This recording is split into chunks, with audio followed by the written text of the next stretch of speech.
Hello, everybody, men and womens.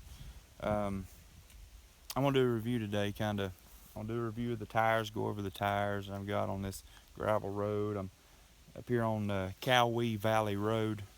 Goes into the Big Laurel here in western North Carolina. Beautiful day. Um, anyway, without any further ado, we want to talk about the windscreen that we finished just a little bit. You can see I tinted it. It looks like a hot mess. Okay. Um, the tinting that I got for it, I don't know how to tint. It's apparent. I tried to put it on there. I can't get it to stay without wrinkling. So I tried squeegeeing all that stuff. Can't get it to work. I use the nightshade spray. Not so much. Don't like that either. You can't see through it. It tinted it, but you just can't see through it. But I want to take that back off with some lacquer thin or something. Try to, and I'll see if I can get a professional to do the tint. Anyway, what I want to do is enjoy that view.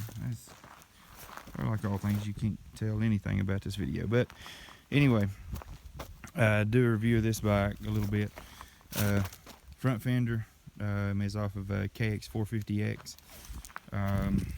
These tires are their Avon Distanzia, I think is what they're called. They're about half tread, the front maybe a little less. They are street tires. Just don't kid yourself, they're street tires. Had them on here. They were on the bike when I got the bike. I've put probably 1,500 close to 2,000 miles on them. Didn't like them when I got it on the bike. It's a street tire. Like I said, don't kid yourself. This stuff right here, you just gravel, you're on eggshells the whole time. Aired down, running 18 in the front, 20 in the rear. Could be vice versa. Don't really remember. But anyway, not good. It's just a street tire. Okay. Big seat, big fat seat. I make these seats. Awesome seat. Love my seat. Love my seat. Handlebars, MSR high ATV bars. They're $19. Absolutely must have. You don't need the fat bars. You don't need the to spend $200 on a set of handlebars. $20. They're awesome.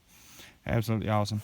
$20 on my knockoff bark busters. They work perfect. It's all solid aluminum. They bolt in. They're good. I have done everything that you can do to this bike as far as power wise. Yeah, pretty much I believe. Other than the MC mod, and I'm gonna do that when I do my valves. This bike's only got 5,500 miles on it, 56, something like that. I do all my own work. I take the carb off. I've gotten into these carbs so much. I know them inside and out. I know exactly what to do with my elevation.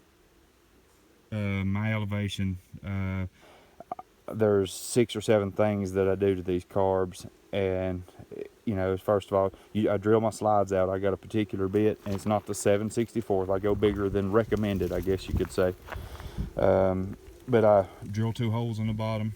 I cut my spring. I know exactly how much to cut off my spring, and it's trial and error. I've had to buy 3 or 4 springs because I've cut too much off and kept trimming back until I found the sweet spot. I found it. But to do that, the springs, I grind my needle. I don't use the KLX needle. I don't buy the needle. I don't buy anything for the carb other than instead of the number 4 washers that I shim my needle with after I taper my needle. I don't use the number 4 regular washers. I use the number 4 lock washers, which is twice as thick as the regular number 4 washers, and I use 3 of those. The L mod, I completely cut out the entire top of my airbox. Foam filter, no K&N filter, foam filter, unifilter. I make my own exhaust, so to speak. I make my mid pipe. I don't use a Yoshi. I don't use Lex. I don't use a $400 or $500 exhaust system. This is $45 on eBay. It's a knockoff Akrapovic, which is perfectly fine. I've ran them for years on different bikes. They're fine. They run good. I've never had to repack one. It's a little shorty fender. They look really good. I make my mid pipe. They don't come with the mid pipe, so I have to make my mid pipe at the local muffler shop. I go in there and it takes me about an hour, hour and a half, and I get a piece of 18-inch and go to bending until it works. Get that. They come with a DB killer. They're pretty sweet. Anyway, do that. My exhaust and with my exhaust, my carb, and my intake, and it transforms these little KLRs, absolutely. This bike I was getting it's about 34 horsepower to the wheel, bone stock, that's what it was. It now dynos out at 41.8 at the wheel. It's almost 42 horsepower to the wheel, and even more so than that, the torque gain in this bike is even more than the horsepower gain. It's absolutely a joy to ride. Bone stock, they won't power wheelie in first gear. You have to clutch them up in first gear to get them up. This bike, as we speak, it will power wheelie in third gear.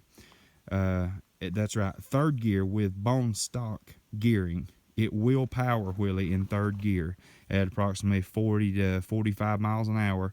You can be standing up, give it a little preload and throttle, and she'll come right up. No issues whatsoever, no clutch.